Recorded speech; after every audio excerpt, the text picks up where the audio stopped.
సౌభాగ్య స్థానాలు ఉన్నాయి.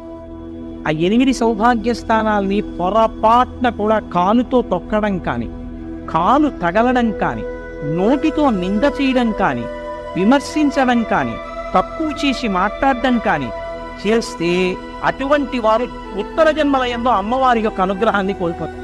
మొట్టమొదటిది తాడి చెట్టు, రెండవది చెరకు. అందుకే అమ్మవారి చెరుకు పట్టుకుంటుంది. చెరుకు ముక్కలు తీసుకొచ్చి అమ్మవారికి పెట్టినా వినాయకుడికి పెట్టినా పరమ ప్రీతి.